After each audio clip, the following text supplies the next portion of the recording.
Well, as compared with Chernobyl, the one of the two largest nuclear accidents in the world, the other being Fukushima in Japan, a nuclear accident here could be less dangerous because the reactors at Zaporizhia are protected in a reinforced concrete shell, which was not the case for the reactors at Chernobyl. And the reactors at Zaporizhia are inherently much safer than the style of reactor at Chernobyl. But if there is an explosion, a large explosion that penetrates the concrete shell, it is possible that there could be a dispersal of highly radioactive material, or if there were an explosion at the stored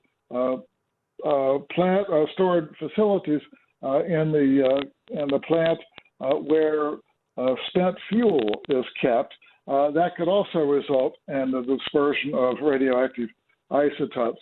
That would not be a nuclear explosion, however. That kind of dispersion will be a chemical explosion, and so much less dangerous than a nuclear explosion. So the reports we get are of more shelling of this plant. Ukraine and Russia, as I said in the introduction, are blaming each other for the attack. What do you think is the situation on the ground? The Russians have emplaced in the nuclear power plant of Zaporizhia a number of weapon systems which the Russians have used to fire out to areas beyond the plant, and that's particularly dangerous.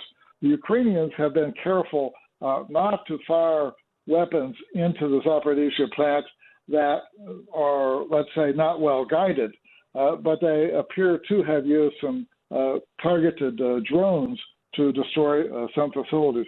So this is dangerous. There could be accidents on both sides, but the Russian effort to place weapon systems in the nuclear plant is wholly irresponsible. Well, what do you make of some of the reports we're hearing that Russia is, in fact, running out of soldiers, that their weapons are old, they're not functioning quite as they should? Do you think that this is the case? And if so, does this kind of reflect on what we might see in the next weeks or months as the war goes on? It may well be something that will have an impact on the kind of war that takes place. Russians appear to be searching for volunteers, even taking prisoners out of prison to fight, looking for other volunteers for a Wagner private military company, rather than relying on well-trained troops. So a lot of the well-trained troops were casualties of the earlier fighting. So this is likely to result in a force that is less able to conduct offensive operations, which requires more coordination than a defensive operation. Whereas it appears the Ukrainians are better organized and have more motivated and probably better trained recruits. Why would you say that they're better motivated, the Ukrainians soldiers, than the Russian soldiers? Because the Ukrainians are fighting for their own country. So all the indications thus far are that patriotism is quite high in Ukraine, and the Ukrainians are willing to go fight for their country, whereas in Russia, the Russian military authorities didn't even tell their troops at the beginning of the war that they were going to fight in a war. They were told that they were going on a training exercise, and evidently the Russian military authorities thought they would be too more poorly motivated to fight in a war if they were told that before they went into the war.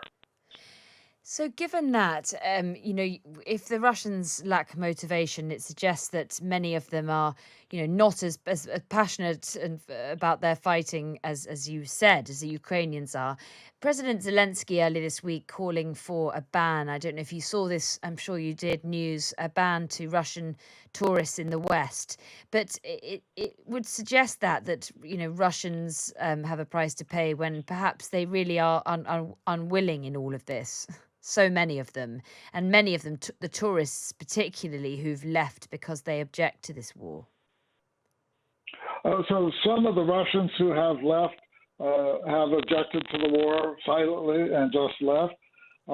Some are traveling as tourists. They just want to get away from fighting or potential risks to themselves. But it's important that Russian students not be banned from participating in education activities in Western universities. The future of Russia really will depend in great part on how much education, how much exposure to the West young people have. So while it's understandable that banning tourism would be a price that some in the West would want Russia to pay, that ought not extend to students.